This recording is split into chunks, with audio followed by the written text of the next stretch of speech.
தமிழகத்தில் பணியின் போது காவலர்கள் உயிரிழப்பது ஒவ்வொரு ஆண்டும் அதிகரித்துக் கொண்டே இருக்கிறது. அதேபோல காவலில் எடுத்துக் கொள்ளப்படும் நபர்களின் மரணங்களும் அதிகரித்து வருகிறது.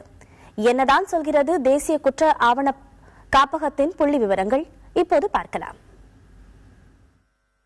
2011ஆம் ஆண்டில் 83 காவலர்கள் பணியில் இருந்தபோது உயிரிழந்தனர். அனைவருமே சாலை விபத்துகளில் உயிரிழந்தனர். 2012ஆம் ஆண்டில் 63 காவலர்கள் பணியின் போது உயிரிழந்தனர். அதில் சாலை விபத்துகளில் மட்டும் 60 பேர் உயிரிழந்ததாக கூறுகிறது புள்ளி விவரம். குற்றவாளிகளுக்கும் போலீசாருக்கும் இடையே நடந்த மோதலில் 2 காவலர்களும், கலவரத்தை கட்டுப்படுத்தும் பணியின் போது 2 காவலர்களும் உயிரிழந்தனர். 2013ஆம் ஆண்டில் 54 காவலர்கள் உயிரிழந்தனர்.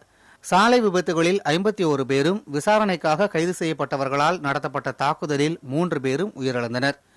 2014ஆம் ஆண்டில் 64 காவலர்கள் உயிரிழப்பு.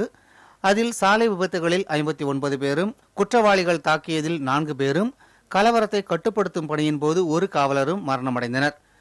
போலீஸ் கஸ்டடியில் விசாரணை கைதிகள் உயிரிழப்பதும் தமிழகத்தில் அதிகரித்துள்ளது.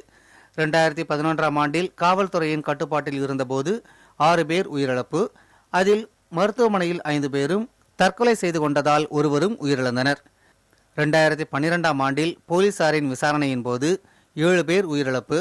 அதில் மருத்துவமனையில் ஒருவர் மரணம், தற்கொலை செய்து கொண்டதில் 3 பேரும், காவலில் இருந்து தப்பும் போது நடந்த விபத்தில் 2 பேரும், பிற குற்றவாளிகள் தாக்கியதால் ஒருவரும் மரணமடைந்தனர்.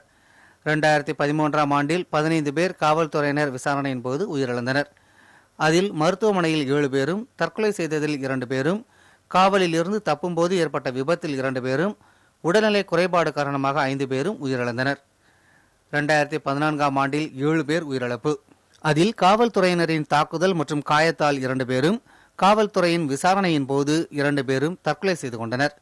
உடல்நலக் குறைவு காரணமாக 2 பேரும், ஒருவர் இயற்கை மரணம் அடைந்துள்ளதாகவும் தேசிய குற்ற ஆவண காப்பகத்தின் புள்ளி விவரம் தெரிவிக்கிறது.